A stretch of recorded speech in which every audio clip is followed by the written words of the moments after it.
Hello दोस्तों, chapter two riches में आपका स्वागत है। हर इंसान अपनी लाइफ में कुछ ना कुछ चेंज करना चाहता है। कुछ लोग मॉर्निंग में उठ के फिटनेस रूटीन शुरू करना चाहते हैं, कुछ अपने स्टडीज या करियर में बेटर बनना चाहते हैं। बट कितने लोग आज भी वही सोच के सो रहे हैं जो कल सोचा था, यही कि कल से शुरू करेंगे। तो यही हम आज सीखने वाले हैं, कैसे छोटे छोटे चेंजेस से अपनी लाइफ में बड़े बड़े रिजल्ट लाए जा सकते हैं। यही बातें जेम्स क्लियर ने अपने बुक एटॉमिक हैबिट में बताई है। इस बुक में हैबिट का एक साइंस है, एक टेक्निक है जो न सिर्फ इंटरेस्टिंग है पर इफेक्टिव भी है। इस जर्नी में हम देखेंगे कि कैसे छोटे चेंजेस जो शायद हम नोटिस भी ना करते हो, वो आपकी लाइफ का अल्टीमेट गेम चेंजर बन सकता है।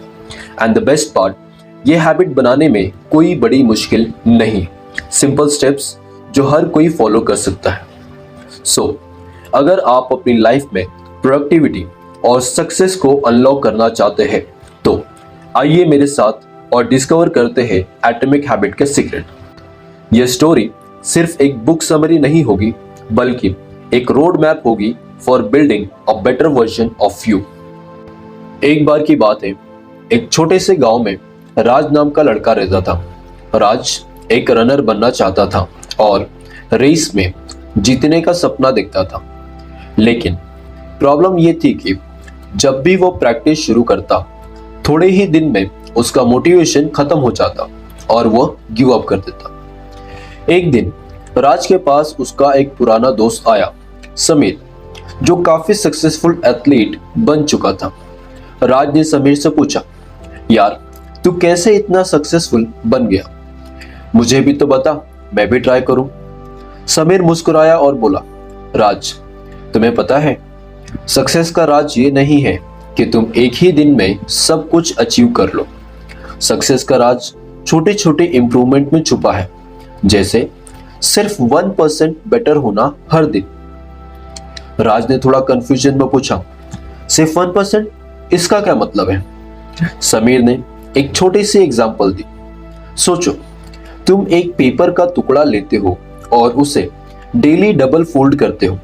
कुछ ही दिनों में वो फोल्ड करने के लायक नहीं रहेगा और वो एक थिक स्टैक में बदल जाएगा। वैसे ही अगर तुम बस 1% अपने आप को इंप्रूव करते जाओगे डेली, तो एक साल के एंड तक तुम 37% बेटर हो जाओगे। राज थोड़ा सोचा और बोला, मतलब मुझे बस डेली थोड़ा सा बेटर होना है? ये तो सिंपल लगता है।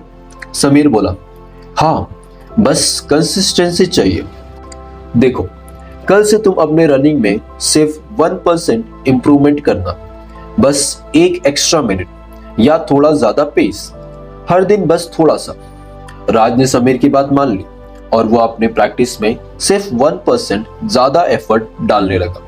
पहले तो उसको लगा कि ये इंप्रूवमेंट बहुत छोटा है, लेकिन कुछ महीनों बाद वो अपने रनिंग टाइमिंग में बड़ा डिफरेंस देखने लगा। अब वो पहले से ज्यादा स्ट्रॉन्ग और फास्ट फील करने लगा था और धीरे धीरे वो इतना इंप्रूव हो गया था कि रेस में उसने अपने सपने को सच कर दिखाया और वो रेस जीत गया। इस स्टोरी से हमें ये सीखने को मिलता है कि बड़े गोल्स को अचीव करने के लिए हमें सिर्फ एक दिन में सब कुछ नहीं करना पड़ता, बस हर दिन थोड़ा थोड़ा करके इंप्रूवमेंट करो, सिर्फ 1%, और धीरे धीरे वो छोटा इंप्रूवमेंट मिलके एक बड़ा रिजल्ट क्रिएट कर देता है। और यही है एटॉमिक हैबिट का 1% इंप्रूवमेंट रूल। राज ने अब तो 1% इंप्रूवमेंट रूल को समझ लिया और उसे फॉलो भी करने लगा। लेकिन अब उसका एक और प्रॉब्लम था। कुछ हैबिट ऐसे थे जो उसके कंट्रोल में नहीं आ रहे थे, जैसे सुबह उठते ही मोबाइल चेक करना या शाम को बिना सोचे समझे जंक फूड खाना। उसको समझ नहीं आ रहा था कि ये सब हैबिट क्यों उसके कंट्रोल में नहीं आ रहे। एक दिन राज को एटॉमिक हैबिट के एक कॉन्सेप्ट के बारे में पता चलता है, जो है हैबिट लूप। राज का दोस्त समीर जो पहले भी उसे 1% इंप्रूवमेंट रूल के बारे में समझा चुका था। उसे कहता है, राज, तेरी सारी हैबिट एक पैटर्न फॉलो करती है जो हैबिट लूप कहलाती है। यह लूप 4 पार्ट में बनता है, क्यू, कार्विंग, रिस्पॉन्स और रिवॉर्ड। राज थोड़ा कंफ्यूज होता है, ये क्या है, थोड़ा डिटेल में बताना। समीर उसे एक एग्जांपल देता है, देखो राज, मान ले तू शाम को आते ही ऑटोमेटिकली जंक फूड खा लेता है। अब ये कैसे होता है, चल इस लूप को ब्रेक डाउन करते हैं। पहला, क्यू, इसका मतलब है सिग्नल। यह वो ट्रिगर है जो तुम्हारे हैबिट को स्टार्ट करता है। शाम को थकान के बाद जब तू घर आता है, यह तेरे जंक फूड खाने का क्यू बन जाता है। सेकंड, कार्विंग यानी लालच। इस क्यू के बाद तुम्हें एक कार्विंग होती है। थकान के बाद तुझे वो टेस्टी और फैटी स्नैक्स कार्विंग होने लगता है। यह कार्विंग तुम्हारे बिहेवियर को ड्राइव करती है। थर्ड, रिस्पॉन्स यानी कि रिएक्शन। तो कार्विंग के बाद तू क्या करता है, फ्रिज या किचन में जाके वो चिप्स या कोल्ड ड्रिंक उठा लेता है। यह तुम्हारा रिस्पॉन्स है। फोर्थ, रिवॉर्ड यानी कि इनाम। जब तुम जंक फूड खाते हो, तुम्हें उसका टेस्ट और टेम्पररी रिलैक्सेशन मिलता है। यह तुम्हारा रिवॉर्ड है जो इस लूप को और स्ट्रॉन्ग बनाता है। अब तुम्हारा दिमाग इस हैबिट को याद रखने लगता है क्योंकि उसे एक रिवॉर्ड मिलता है। राज ये सुन के थोड़ा समझता है, तो ये क्यू और रिवॉर्ड की वजह से मेरी हैबिट स्ट्रॉन्ग होती जाती है। समीर मुस्कुराता है और बोलता है, बिल्कुल सही। अब अगर तू कोई अच्छी हैबिट बनाना चाहता है या बुरी हैबिट को तोड़ना चाहता है, तो तुझे इस लूप को चेंज करना होगा। राज अब सोचता है कि वो जंक फूड हैबिट को चेंज करेगा। उसने प्लान बनाया कि शाम को घर आते ही वो जंक फूड के बदले हेल्दी स्नैक्स जैसे फ्रूट्स या नट्स रेडी रखेगा। और फिर उसने डिसाइड किया कि वो अपने दोस्त को फोन करके या थोड़ी देर वॉक पे जाके अपने आप को रिलैक्स करेगा।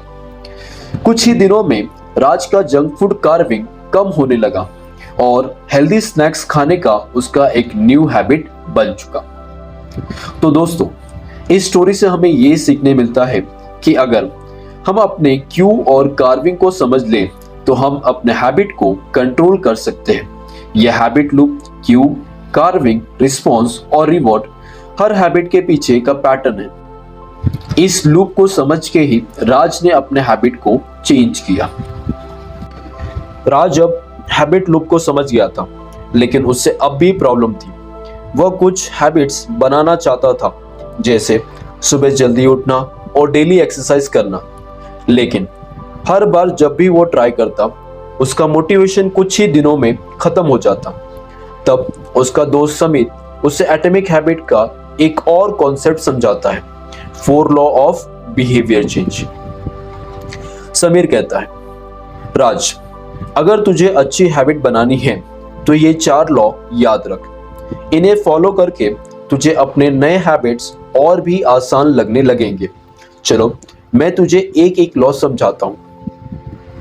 समीर बोला, पहला लॉ है मेक इट ओबियस। मतलब जो हैबिट बनाना चाहते हो उसका क्यू या ट्रिगर ऐसा रखो कि वो तुम्हें इजीली दिख जाए।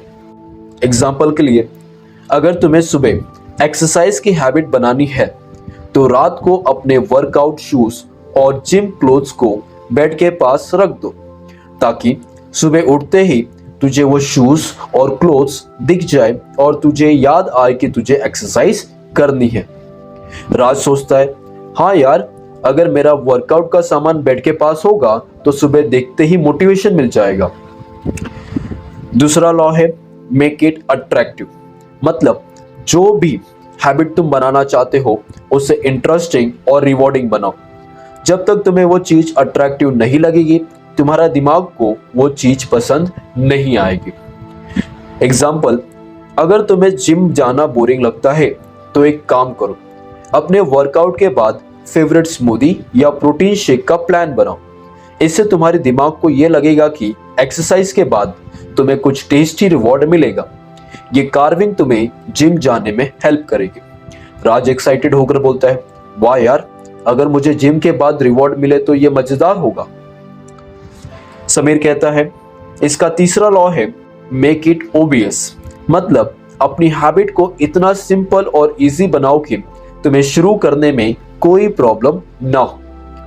मान लो तुम 30 मिनट का वर्कआउट प्लान कर रहे हो, लेकिन पहले दिन से इतना ज्यादा करना मुश्किल लगता है, तो तुम ये सोचो शुरुआत 5 मिनट के वर्कआउट से करो, थोड़ा ही टाइम दो पर रेगुलर रखो। धीरे धीरे वो इजी लगने लगेगा और तुम अपने वर्कआउट का टाइम बढ़ा सकते हो। राज को ये आइडिया पसंद आता है। हाँ, अगर 5 मिनट भी करो तो शुरुआत हो जाएगी, कम से कम मुझे वर्कआउट स्टार्ट तो करना है। और फाइनल लॉ है मेक इट ओबियस, मतलब जब तुम अपने हैबिट कंप्लीट करो तो अपने आप को थोड़ा रिवॉर्ड दो या अपने प्रोग्रेस ट्रैक रखो। जब तुम अपने दिमाग को ये मैसेज दोगे कि तुम्हारे एफर्ट का रिवॉर्ड है, तो वह हैबिट और स्ट्रांग हो जाएगा। राज ने डिसाइड किया कि जब भी वो अपना वर्कआउट कंप्लीट करेगा तो वह अपने प्रोग्रेस नोटबुक में लिखेगा और उसे देखेगा कि उसने कितना इंप्रूव किया है। ये सेटिस्फैक्शन उसके दिमाग को और मोटिवेट करेगी। राज खुश होकर बोलता है, यार इस ट्रैकिंग और रिवॉर्ड से मुझे और मोटिवेशन मिलेगा अपने नए हैबिट को कंटिन्यू करने का। तो अभी तक हमने 4 रूल्स देखे। पहला था मेक इट ओबियस, हैबिट का क्यू ऐसा रखो कि जो तुम्हें इजीली दिख जाए। सेकंड है मेक इट अट्रैक्टिव, उस हैबिट को इंटरेस्टिंग और रिवॉर्डिंग बनाओ। तीसरा मेक इट इजी, हैबिट को स्टार्ट करना आसान बनाओ। चौथा मेक इट सेटिस्फाइंग, अपना प्रोग्रेस ट्रैक रखो या छोटा रिवॉर्ड दो। तो दोस्तों, राज की कहानी से हमें यह सीखने मिलता है कि हैबिट सिर्फ एक्शन नहीं, बल्कि ये हमारी आइडेंटिटी का हिस्सा है। अगर हम अपने आप को एक नए आइडेंटिटी से कनेक्ट करते हैं और छोटे छोटे अचीवमेंट पर ध्यान देते हैं, तो हमारी लाइफ में बहुत बड़ा चेंज आ सकता है। तो चलो हम सब अपनी जर्नी को शुरू करें और एक बेटर वर्जन बनने की कोशिश करें। थैंक यू सभी को, और अब तुम भी अपने खुद के गोल को अचीव करने की तरफ कदम बढ़ाओ। धन्यवाद।